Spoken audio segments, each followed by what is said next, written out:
little pack. So basically, if you find yourself in a position where you don't have food, and you have access to water, you're going to have to ration your water. Because the water will, like I said before, the water will keep you alive. And you don't want to consume all your water. So, but if you want to run and you want to go, you're going to make sure that you have water in your pack. And so you're ready to go. So you're not thinking about, oh my goodness, I don't have water. Again, it's another little glow stick here. Again, not sure if you want to be having one of these, but just in case.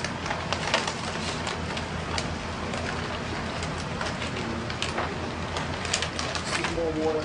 And yeah, so when you get in your water, you want to make sure you get enough water for how many people is in your family. And if you figure, listen, you got a lot of people in your family, the water is the heaviest item. So you may want to say, okay, I'm going to get one knapsack and just put water in it, and then have another knapsack for everything else to get.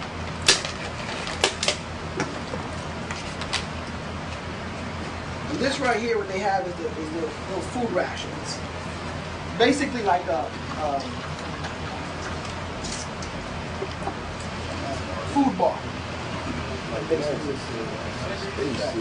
Yeah, that's like, so basically like a food bar, that you ration it off and you break it off. That one of those is like good for 4 or 5 people for a day. The importance if you in a situation where you don't have access to your normal food and water, the water will keep you alive, but your food will give your body warmth and get a little bit of energy. So whereas you don't really need food per se, if you only have water, you're going to be very weak. There's going to be a limitation on what you can do. So with that, with food ration, yeah, you can survive for a few days more comfortably.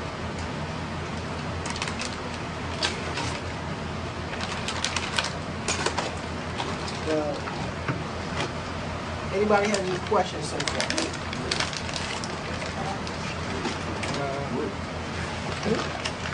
Well, I have one question. I mean, kind of in the catastrophe, you get that predatory situation.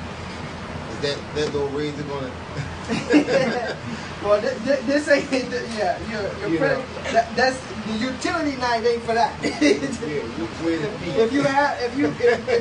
you're in need of that, you might want to consider some kind of machete of your own. But if you get, that's what I was thinking. The question is, but that that firearm, but that depends on you. Be in it. That depends on you. What you feel comfortable. Somebody take that sack from you if you ain't got one, and they got one. That's what I'm saying. You leave your own family for that book bag. Yeah. You tell them to go this way, you just go the other way. Right. I mean, that's why I don't recommend this. Survival kit. You just get your whatever. Somebody seen that, you got it, and you just gone.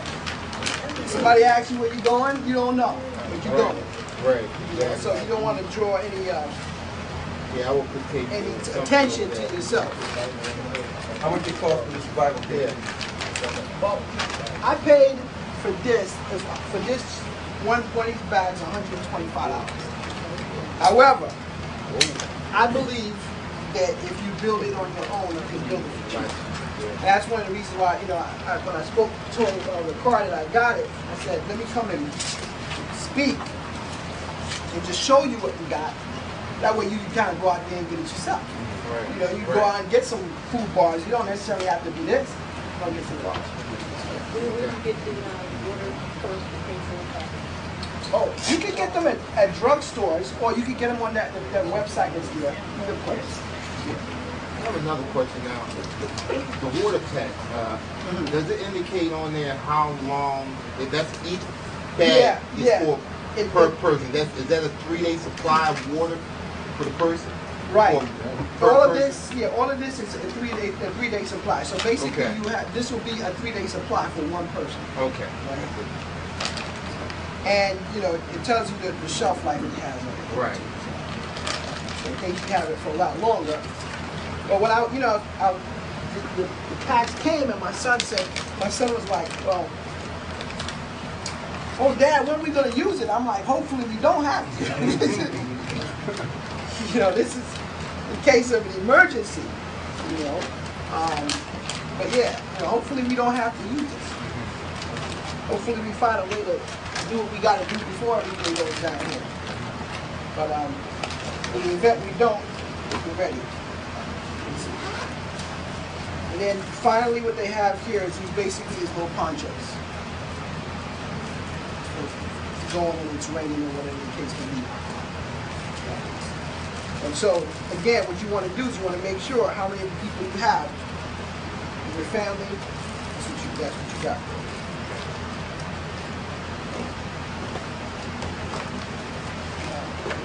The reason being is that as time goes on, you want to be developing your plan. And I know Ricard is working very diligently on putting together some things, but at the same time, too, you want to be thinking for yourself as well. You know, what some things you can do. And you want to make sure that you have a long-term plan, which is, you know, long-term, I would say, is anything after the election. Because we know right now we're in a very volatile period. You know, Bush and Cheney can kind of go off the wall right now. There's talks of, you know, that they feel that Israel might set everything off. And even though, you know, Obama might say, okay, well, listen, I want to take a diplomatic approach. If Israel sets everything off, then he's going to be left with no choice but basically to continue on. And then you have the U.S. being drawn into a war, whether it likes it or not. So between now and whenever that new president gets sworn in, I would say that's short term. What we can do between that time. If the new president comes in, you may buy a little bit more time. I'm not sure. And that's your long term, what you want to do for a long term. Hopefully what we can do is, if you have family that has land anywhere, whether, you know, down south, up north, or whatever the case may be, you might want to say, well, listen, that's where we go. You get your 24-hour plan, because you hear Iran is going to strike back, or you hear that we've struck Iran, or Israel struck Iran. You don't even want to call people, oh, what are you doing? What are you doing? Your plan must be able to go into effect like right there. You know what to do. Here's where we're going, and that's where we're going to meet. Because if they shut down cell phones, you're not going to be able to call. If they shut down communications line, you're not going to be able to call or do anything like that. So you want to have your 24-hour plan. Now, Philadelphia, where I live down near Dover, we're in some problem areas. New York, Philadelphia, where I'm at. If you're in any urban area, we're in a problem area, because the first thing they're going to do is shut down the city. And you're not going to be able to get out. So I live right near Dover Air Force Base. Now that Air Force Base carries out all of the supplies for the military exercise. And for the past couple of weeks, I've been seeing, there's been an inordinate amount of activity with the planes coming out. You know, one day I was parked up right near the runway, and I was just having lunch in my car. And within an hour, I must have counted 10 planes again. So whenever there's an increase in that kind of activity, there could be changing of like the servicemen. Some might be going over and some might be coming back. But generally, when you see that type of increase in activity, something's going on. And I have another friend in Ohio, and they also live near Air Force Base, and they've seen an increase in activity too.